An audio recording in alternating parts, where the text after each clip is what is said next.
The philosophy is hunger is man-made. We can end hunger, one. And two, poverty is a choice. We can do away with poverty. They want us to be killing one another. They want us, even to disappear on this continent called Africa so that they take over and they manipulate everything. When somebody look at Africa, they look at their business. So if we wake up and we start, producing, selling, making money, it means the business of somebody will suffer. Are you getting it? Yes. Yeah, sure. So they want us to be starving. Here in Malawi, I believe even in Zimbabwe, agriculture, is one of the backbones when it comes to your economy. True. Even here. But look, agriculture is optional and English is compulsory. So we are missing. If agriculture is the backbone of our economy, we need to make it compulsory. We are busy teaching our people nonsense, stupid things, not real issues, That's why China is taking over. Japan is taking over because they're teaching their citizens real things, But our system here in Africa needs serious overhaul. But it seems like, the leadership is not yet ready to do that. You know why? Because we are still under control of somebody. I started with this, I was failing to pay 3,000 kwacha, like $2 a month. You started here? Yes. So I was kicked out by failing to pay $2 a month. Here? And I moved here, and this was my first house. This? Yeah, but I had to start. That's the concept. You have to start. Don't wait for the good time to come. Good times will never come. You create good times. My brother. Yeah, sure. You're telling me this was your first house? Yeah, sure. So I was here. I've just renovated this. Yeah. But it was like this. In 2020, that's where I started from. I had to start. Remember, I was coming from the university. Yes. I was home for 2 years without being employed. But I said, I have to start something. I don't have to go to Dubai. I can do whatever I want to do right here in Africa. I'm shocked, Started with here. So we believe here we can end hunger. As I said, I was failing to pay lentil bills of $2. But look, one plant of tomato can give you $2. Yes. Assuming I had 2 plants, 3 plants, I could be able to pay my bills. So you what was your rental again? $2. $2, like 3,000 kwacha a month. You were failing to pay that? Yeah, sure. Sure. But I said, no matter what, I'm not giving up. I'm not giving up on Africa. I believe in Africa. I'll never go elsewhere. And my friends are like, no, let's go outside. They're looking for nurses especially outside, yeah. You see, I said, no, I don't have to go outside. I believe in Africa. I'll be here. I'll do whatever I can do right here in Africa. The opportunities. That's it. This is just to show to the world. Yes. To say, even if you're a tenant somewhere, yes, you can do this. When you want to move from one house to another house, you just get the bags and you go. That's why we are calling it a mobile garden. Imagine, guys. And on top of that, this also very practical to the most of the youths. Yes. Because most of us, when we go to the bank, they're like, oh, give us a collateral. Yeah. And when you look at our age, you're just maybe coming from the university and all that. You have not yet, start making money, so you don't have anything to show. See, so when you look at like one plant like this, this is just ordinary tomato. You should be able to get at least a minimum of 20 fruits from that plant. Yeah. That maybe should give you like a minimum of 2 kgs from one plant, and you're selling a kilo like $1. So one plant should give you $2. Oh. So assuming you have 1,000 plants. That's a lot. Yeah, that's $2,000. That's what we are doing here. So you can see here we have 3,000 sacks. 3,000? Yeah, that's 3,000 tomato plants. And $2 per plant, that's $6,000 US.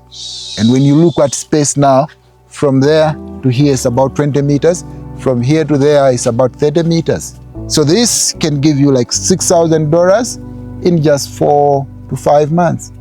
Okay, so the concept is start. No matter what, just start. You might be like, oh no, I want to be like Ntawi Farms. You know, I want to sit on 100 hectares and do A, B, C, D. No. Just start with the little space you have. Then from there, okay, you'll be able to build up yourself.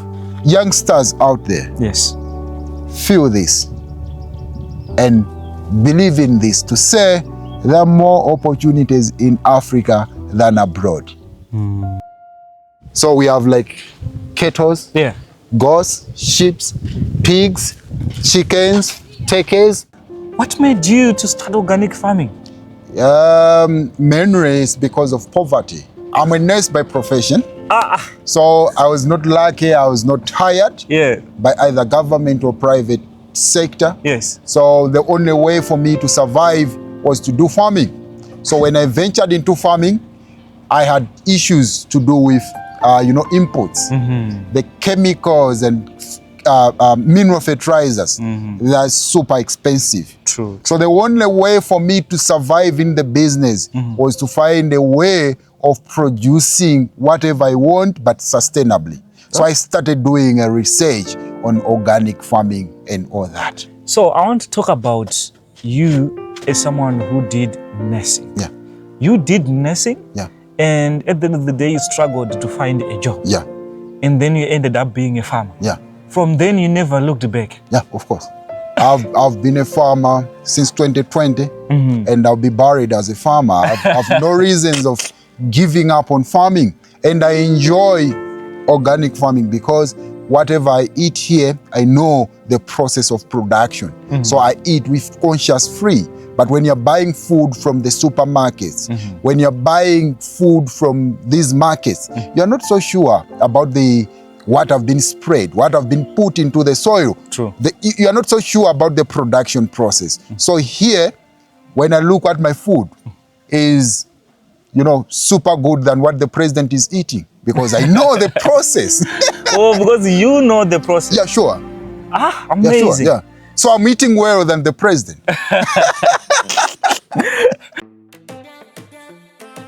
So I want to talk about road runners. What do you call them here? Local chickens. The local chickens. Yeah. We call them road runners in Zimbabwe. I want to talk about the business side of it.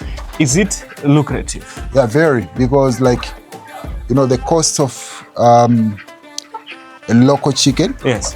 is 2 to 3 times the cost of a broiler.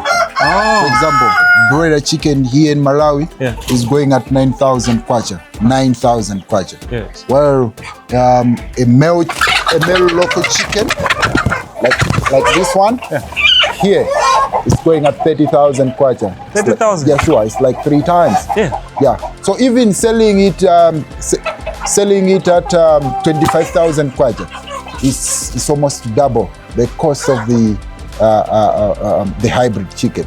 And going further, even the eggs. Yeah. I'm selling a tray of local chickens here at 14,000 kwacha. 14,000 kwacha? Yes. Well, eggs for the hybrid, the layers, okay, a tray of 30 eggs is going at 7,500 kwacha. So you can see, even the cost of eggs is double. Yeah, sure. So it's good money, but you need to have more. So because numbers. Yeah, sure. Because they don't lay a lot of eggs. So if you are targeting to be selling eggs, you need to have more the local hens. Oh. Yeah, sure. So are they not hard to maintain? No, they are not. Compared to the broiler? Yeah, they are not. Because like here, we are keeping these ones organically. So we give them like herbs, like chilies, aloe vera. Yeah, sure. That's surviving. How lucrative is pig farming here in Malawi? Very, because like mainly here what we are doing like just breeding. Okay. You're doing breeding? Yes, we are selling piglets. Oh. Okay, so one piglet is about $70. Oh. Yeah, sure. Yeah, so the small one? Yeah, sure. So just 12 weeks old, 3 months old, Yeah. is $70. So one pig can give you maybe between 8 to 16. That's lucrative, huh? Yeah, sure. So assuming you have like you have maybe 10 females, it means annually you can have like 300 piglets. Yeah, sure. So this is, you can make money from pigs. Of course, yeah, and you don't need a lot of space. You don't need a lot of space. So this is also something which I'm also encouraging the youth to say, okay, think of livestock. Yes. Think of poultry. Think of piggery, because you don't need a lot of space to keep these animals. Yeah. When a man was created, Yes. God decided to put a man in the farm, Eden. Yes. And the assignment was, look after everything, all the, I'm giving you the authority to look after them. So that's what we are doing here. We are doing the Jaja's works here. Amazing. Sure. Amazing. So we started with just a pair. Yeah. Yeah, we started with a pair from the bush. Yeah. Yeah, we started like keeping them here. And now they're many so. Yeah, sure. Sure. So they're breeding right here. And it's not easy to breed them. Others have tried. Of course. They failed. Hey, they failed. Yeah. And they're doing them here. We are doing it here. Have you ever had customers that are interested in this? Very. We receive a lot of visitors every day here. So some, they just come just to tour a farm as agritourism, Yeah. Then some, they come just to learn. So we teach how to manage all these livestock. Yeah, sure. Do you think that agrotourism is going to be big? Yeah, of course, yeah. Yeah, even here we want to have like, apart from having a university, which will be teaching the different agricultural system, which is not being taught in our universities. So it will be a center of revolution when it comes to agriculture. So you're saying we're still colonized somehow? Exactly. If we can produce our own food, if we can control the means of production, we are still slaves. How did the NS get to this level? This dedication.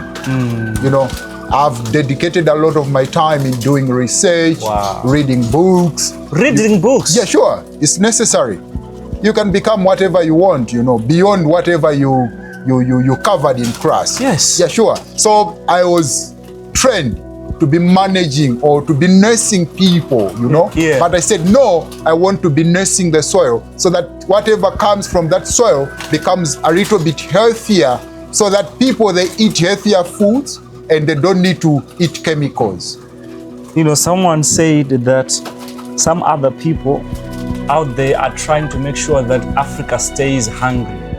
And the reason being that if a human being is hungry, they are willing to do anything for food. Exactly. And they are not productive. They are only willing to say, I don't care, I just want food. Look how much money, how much billions of US dollars or trillions of US dollars gets down into Africa as donation. A lot. And look, the past 50 years, where is Africa? We are still poor and poorer. And where that money goes, we don't know. Yeah, so it's somebody's business. We get poor, somebody make money over that. When are we going to wake up? Now, we have started. Everyone needs to be, to take the reading role. And I'm happy that your conversation is not only about agriculture. You see a gap where there is a need for people to wake up and then learn other skills that can improve themselves. Exactly. Because right now we're talking about nurturing the soil so that it can produce food that is healthy, so that there is no need for nurses to be busy that much with people being healthy. Yeah. Someone told me that the kind of food that we are consuming, it has chemicals, and yet our health sector in Africa in general is so bad. They said it's a genocide. So look, most of the diseases, yes, they can be prevented if people are eating healthier. Yeah, sure. So we need to go back to the drawing board and look at what our ancestors used to eat. You see? Now we think like we have modernized, we have civilized, but not. Our ancestors never consumed chemicals. That's why they lived longer, 100 years, 120 years. True. Today, my dear brother, you can't get there. The chemicals will kill you when you get to 40 and 50. Yeah, sure. Because you start consuming chemicals when you're a little bit a baby. Yeah. When, even through the breast milk, the mother is eating vegetables which are chemically produced. Somebody will eat those chemicals through the milk. So when you're growing, you have already, accumulated all those chemicals. Then you have issues of kidney failure, liver cirrhosis, diabetes, etc., etc. But we can do away if Africa get back to its normal way of living, its normal way of producing food. These soils, if we can feed them well, they'll be able to produce food without chemicals. Do you think that Africa is not living to its full potential? Of course, yes. You know why? Because the system, the system which is down here in Africa was designed by somebody just to keep us backward. So the system is not ready to revamp or to make Africa rich. The system is there just to make us so dependent on somebody. Look, if you want seed in Africa, you are looking for some companies outside Africa to produce it for you. When you look at fertilizer, you look outside Africa, somebody to produce it for you. So Africa is just a market of somebody. Why are we not producing our own things in Africa? Because of the system. Because the system, did not capacitate us to be the producers. The system prepares us to be consumers. Yeah, sure. So we can produce our own fertilizer, we can produce our own seed, we can do anything. We wait for somebody to do it for us. Look, we had the issue in 2019 to 2020, up to 2022, COVID. Yes. We had to look beyond Africa to get the help. But look, when you go deeper into the village, people are like, no, don't worry, don't give me that vaccine. I know what to do. They go into the bush, they bring somebody something, they prepare, they drink, and they get. Yes, sure. So I'm saying today, Africa has all the resources. But the problem is, we don't know what resources we have. We don't see the resources. We don't see the opportunities.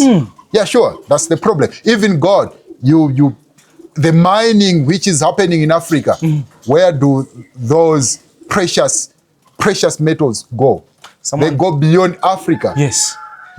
Someone told me that I wait for the day that if they found diamonds or anything at a certain village, and they mine and then develop that village. But you rarely see such a situation where they say, oh, the reason why that town is so beautiful is because of the mineral that was found in that place.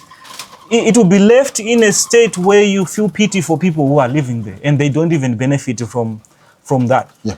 Someone also told me that a nation must change, there must be a change after 40 years. Yeah. But many nations in Africa, 40 years will pass and there is no certain change, like real change. So what are we supposed to do as young people? What's your message to young people? To the youngsters out there, yes, this is now the right time for us to start now the revolution. You can see what we are doing here. When somebody comes here, they're like, so you're doing this with your dad, because they think it's only the elders who can do this. True. You see? True. So there is a myth in Africa whereby we are taught to say we are readers of tomorrow. It's wrong. We are readers of today and tomorrow. So we need to take now the mantle, We need to take the mantle. We need to demand to say, okay, we are taking over. But not just taking over. We need also to demonstrate, to say we can transform Africa. We need to start now believing in Africa. I've seen most of my friends that have decided to leave Africa. They're in Dubai, okay? They're in US. Yes. Because they think Africa, there are no opportunities, but they can make money outside Africa. But be assured, Africa, when you look at the population, we are growing. That's the market. Look at what China is doing. They're capitalizing on their population as a platform when it comes to marketing. We can also do that. We, the youth, we should see opportunities which are here in Africa, and not only just seeing the opportunities, we should also grab them and start pursuing. You said something that is very important. You said a system that is running Africa was only meant for Africans to be consumers, not producers. Yeah, sure. That is why we're still where we are. Yeah. I did not know that. I did not realize that. And no apologies for that. The system is a slavery system. We are still slaves. Yeah, sure. So people are saying, we are now, because a lot of people will be adapting different cultures from the Western life. We are now, because I interviewed someone and they said that the biggest hospital is found in the cities, and yet there are many sick people there. In the rural areas, you probably find a hospital maybe 30 kilometers away, and you never see people regularly getting sick. Exactly. So when you look at the setup of the cities, high population, yes, the food which is being consumed in the city, yes, look at the pollution. That's why you find a lot of the sick in the city. Sure. Sure. Okay. Like here, I drink underground water, being purified here using charcoal. Charcoal? Yes, so no chemicals like chlorine and all that. Yes. You see?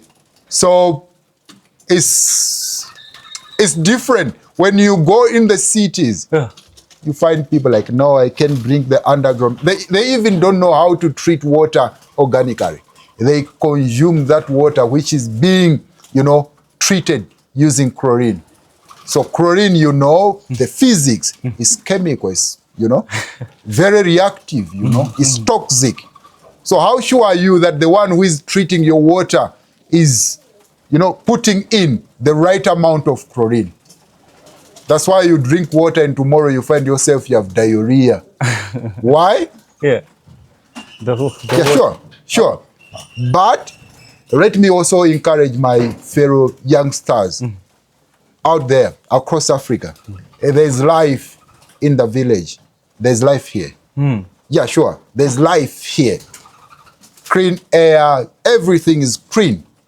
Amazing. Let's go back to the rural setting. Let's create opportunities the way we are doing here.